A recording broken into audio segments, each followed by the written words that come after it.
আসসালামু আলাইকুম শিক্ষার্থী বন্ধুরা। আজকে আমরা তথ্য ও যোগাযোগ প্রযুক্তি বিষয়ের প্রশ্নটি দেখব।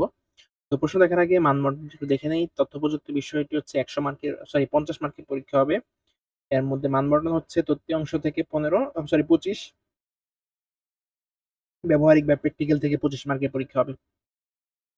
আমাদের যে পরীক্ষা তথ্যীয় পরীক্ষা এটা পুরোটা এমসিকিউ বেসড। এখানে কোনো লিখিত প্রশ্ন ৮ টি প্রশ্ন আনসার দেওয়া লাগবে। আচ্ছা দেখি আমরা একটু। ১৫ টি বহুনির্বাচনী প্রশ্ন থাকবে আমাদের লিখিত অংশে, যার মধ্যে ১৫ টি প্রশ্নের অ্যান্সার দেওয়া লাগবে। আর ১০ মার্ক কিভাবে আসবে দেখো, সংক্ষিপ্ত প্রশ্ন থাকবে ৮ টা। এর মধ্যে ৫ টা প্রশ্ন অ্যান্সার দেওয়া লাগবে। প্রতিটি ২ মার্ক করে ৫ দুগুণে ১০। ১০ মার্ক হচ্ছে তোমার সংক্ষিপ্ত প্রশ্ন আর বহু নির্বাচনী প্রশ্ন হচ্ছে ১৫। ১৫ আর ১০ ২৫ মার্ক। আর ব্যবহারিক অংশ হচ্ছে তোমার আ ২৫ মার্ক। ব্যবহারিক অংশে ২৫ মার্ক। এর মধ্যে ২০ মার্ক হচ্ছে তোমার লিখিত আর ৫ মার্ক হচ্ছে মৌখিক। যেমন যন্ত্র শনাক্তকরণ অনুশীলন এগুলো ১৫ নম্বর।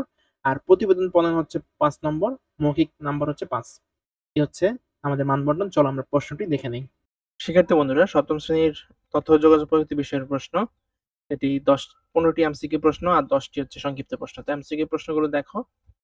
আমাদের এখানে ৩ টা কলামে এমসিকিউ প্রশ্নগুলো দেখা যাচ্ছে। এখানে ১ থেকে ৩, এখানে ৬ থেকে ৭, ১১ থেকে ১৩। তোমরা এগুলো স্ক্রিনশট নিয়ে নাও। আচ্ছা, এবার আমরা নিচের দিকে চলে আসি। এখানে আরেকটা স্ক্রিনশট নিয়ে নাও। এখানে একটা স্ক্রিনশট নাও। ২ টা স্ক্রিনশটেই পুরো একটা কভার হয়ে যাবে।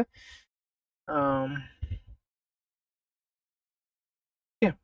এবার আমরা দেখি যে আমাদের সংক্ষিপ্ত উত্তর প্রশ্ন কি প্রশ্ন এসেছে বা কি প্রশ্ন আসতে পারে।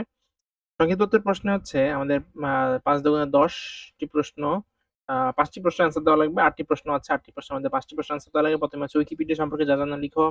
ভার্চুয়াল অফিসের সুবিধাগুলো লেখো। ডিজিটাল ক্যামেরার বৈশিষ্ট্য লেখো। কম্পিউটারের মস্তিষ্ক কোনটি ব্যাখ্যা করো। অনলাইন ব্যাংকিং সিস্টেম সম্পর্কে লিখো। জিপিএস সম্পর্কে সংক্ষেপে লিখো। ডেটা পরিমাণের এককগুলোর মধ্যে সম্পর্ক ব্যাখ্যা করো। প্রসেসর সম্পর্কে বুঝিয়ে বলো। এই প্রশ্নগুলো তোমরা খাতায় লিখে নাও। আশা করছি তোমরা ভিডিওটি যদি ভালো লাগে তাহলে লাইক দিবে, চ্যানেলটিকে সাবস্ক্রাইব করে রাখবে এবং আশা করি সামনের দিনগুলো ভালো থাকবে। Till then take care.